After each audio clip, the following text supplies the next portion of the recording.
welcome to another episode of the Film Breakdown. Today we're breaking down John Wick 4. Yeah, John Wick 4, the fourth chapter in the John Wick saga, all of them directed by former stunt coordinator Chad Stahelski. This movie continues after John Wick Chapter 3, where John Wick was excommunicated by the table and the overall society of assassins that he works in. He was thrown off a building and betrayed by his friend Winston, and now he is coming back to get revenge on the high table, meet a shitload of side characters, and try to earn his freedom. I feel like with this one, I think the reason why it was longer is because they wanted to establish more of the universe for like the spin-offs. Do you notice that? Like a little bit, yeah. It was more story like oriented, and I'm saying like it didn't have like a lot of action, but I feel like it was had a lot of more story. Yeah, they introduced a lot of different side characters, and you could think like there's like 3 or 4 different potential candidates for a spin-off. And then you also look at all the different locations that they traverse. There's France, in Paris, there's Berlin, there's Tokyo, there's New York. I mean, it's a travel blogger's dream, this movie. Yeah, like they 100% worked on world building for this.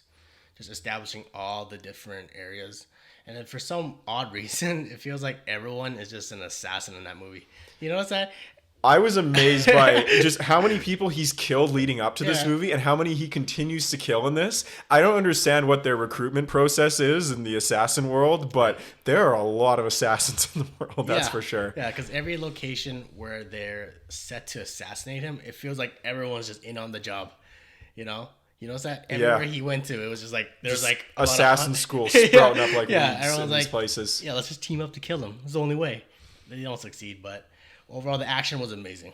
It is. I mean, I'm not going to say that it was like perfect. You might find a little occasion here and there where a stuntman, you see them like just for a split second wait for their cues. And the bulletproof suits, they absolutely drive me crazy because they kind of feel like a way to cheat on the action sequences. And it's not like there's any recoil when they get hit by bullets. They just go through like they're getting poked. Yeah. But the ambition of the scenes and the way that they orchestrate them and how big the set pieces are, it is incredible. Which is weird too, because like if you rewatch the second one where they kind of introduced that the suit is like more bulletproof, you know, so it had more penetration damage, right? Like you would see John Wick get shot in the chest a few times and they would be kind of winded. Like he would drop. Yes, right? And they used it very sparingly. Yeah, and then now going into the third, all of a sudden it was just like, we're just going to ignore all that. This armor is just impenetrable. Yeah, amazing to look at, but really too much with the bulletproof suits. Yeah. I think the one thing I didn't like about the one action scene was I think with the nunchucks. It just felt so goofy. It felt a little bit gimmicky, but I was impressed by how well Keanu Reeves used those nunchucks. Right. It's impressive that they incorporated, and it kind of looked cool, just a bit, but overall it just looks goofy because like the guys that he was fighting with the nunchucks were heavily armored. Yeah, right. And he was just able to get through better than bullets. Yeah, like just you had to shoot nunchucks. him in the neck, but he's hitting you with like nunchucks, and it's like, oh, that hurts. And going back to Keanu Reeves, I mean, he's definitely not much of an actor in this movie. Like you could tell it was almost painful for him to speak at times, just because he's just trying to be kind of like sullen and introverted. But when he's in these action sequences for a 57-year-old man, it is nothing short of incredible, the commitment physically that he puts into these movies. Yeah. Well, they said, he said he did about 90% of the action. And they short of getting hit by the cars. Yeah. And he had about 300 words throughout the whole movie. and half of them were just yeah. I'm back. Yeah, I think that like the action is so impressive in this movie, but I think that's kind of what my biggest flaw is, because if I could chart the John Wick films, like story over here, or story and intelligence over here, and then just capability of the action sequences, the line just goes like up like this, because for every time we get a new John Wick movie, the story gets slightly more stupid, but the action gets a little bit better. And here we have by far the dumbest John Wick movie with by far the best action sequences. Yeah, they really upped the creativity on a lot of the scenes. Like one of the most memorable ones is the overhead shot with the dragon breath. That's amazing. Yeah, straight out of the top down video game. I've never seen gun fu done like in that way. So like when you're watching it, you're like, it's mesmerizing. And it was one shot. Yeah, all the way through. He's just so going many in and beautiful just, style choices. I also really liked in the near the end in Paris where they have the woman on the radio talking about John Wick's location. It was very reminiscent of The Warriors from 1977, which is a great film, by the way. Just it's hearing a nice that, little nod to adds a little bit of richness to the world. It does. It does. I didn't like when they're fighting in the little roundabout.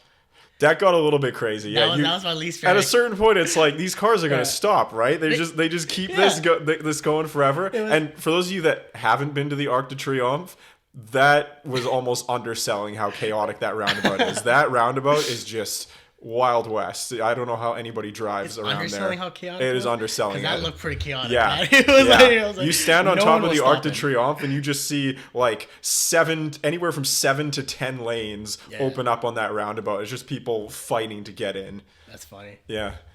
Yeah, You can be stuck in that roundabout for like an hour. Just praying to get out there Yeah. for the whole day. Yeah. Oh man. I think with the success of this one, I saw that they're gonna make a 5. I don't know how that's gonna happen. I know you wanted one.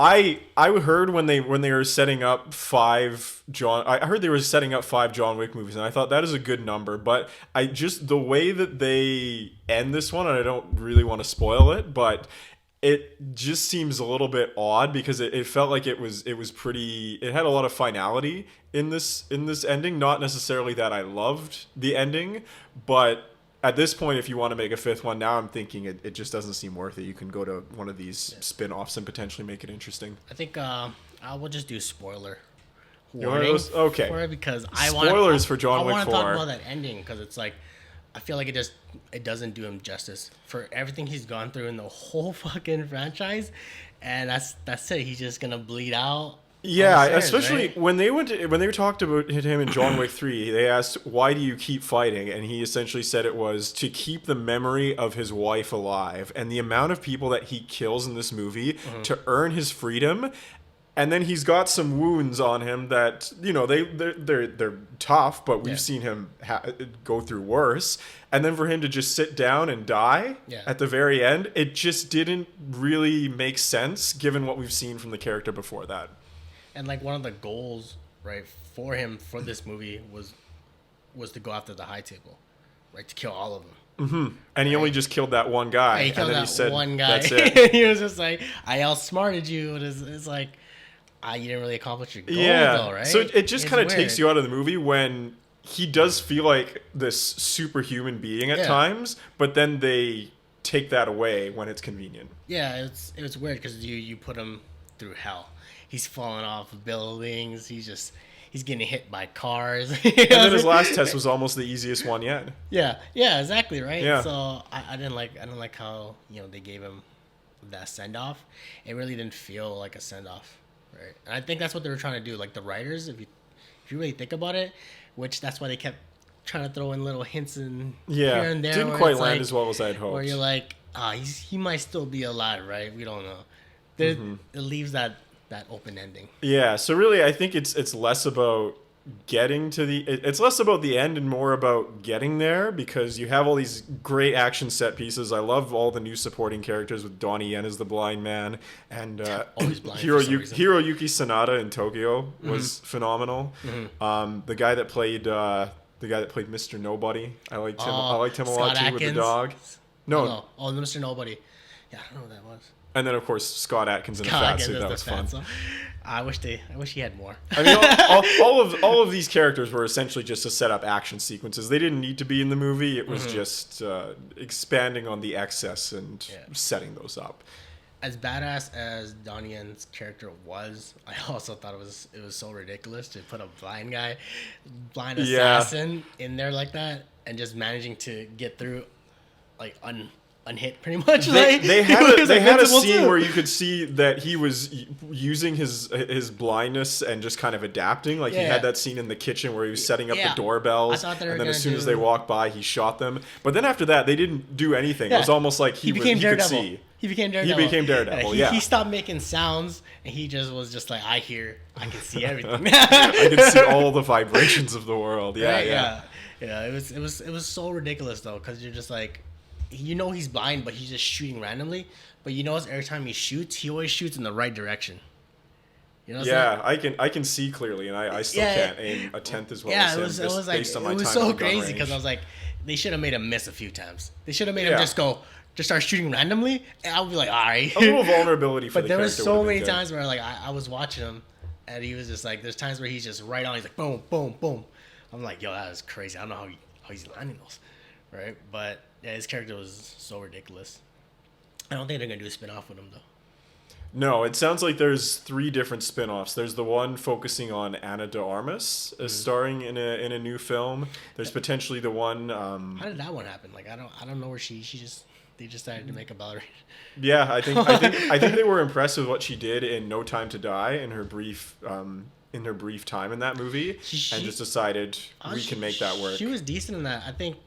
I thought she was great I think for how little she was in it. the other girl, Rena, who played the daughter. Of the I think she did. in the Japanese I think she did hotel. better. Well, she's getting a spin-off too, so. Oh, she did. Well, that's kind of the rumor. And then, of course, you. you have the Continental show coming to Amazon. So we are far from done in this John Wick universe. Yeah. Overall, I do not remember what I rated it. Well, I gave it a 3.5 out of 5. Yeah, I give it 3.5. Okay, we both gave it a 3.5 out of 5. For gonna- me, it's actually the lowest of the 4 in the series. But nonetheless, a good time, and if you are an action fan, it's essential viewing. Yeah. Definitely give it a watch. It's definitely one of the best action movies to date, I guess. Yeah, as far as on a technical and choreography perspective, absolutely. I guess from an action standpoint, you would say it's a masterpiece. Yeah, I think it's fair to call it pretty close, if not a masterpiece. There's nothing really coming out at that level, right? So yeah, if it does leave me yearning for a little bit better story-wise, because The Raid 2 essentially did the same level of action, but with a much more interesting story. yes, So there was a bar to try and attain that I don't think it quite got to, but you can't deny the results of just the incredible action 100%. scenes. So I guess 3.5 stars for both of us, and strong recommendation. I guess that concludes our episode. Yeah, be sure to like and subscribe and comment and be part of the conversation. We will continue to be bringing you the worldwide batshit cinema, and it'll be fun. All right, see you next time.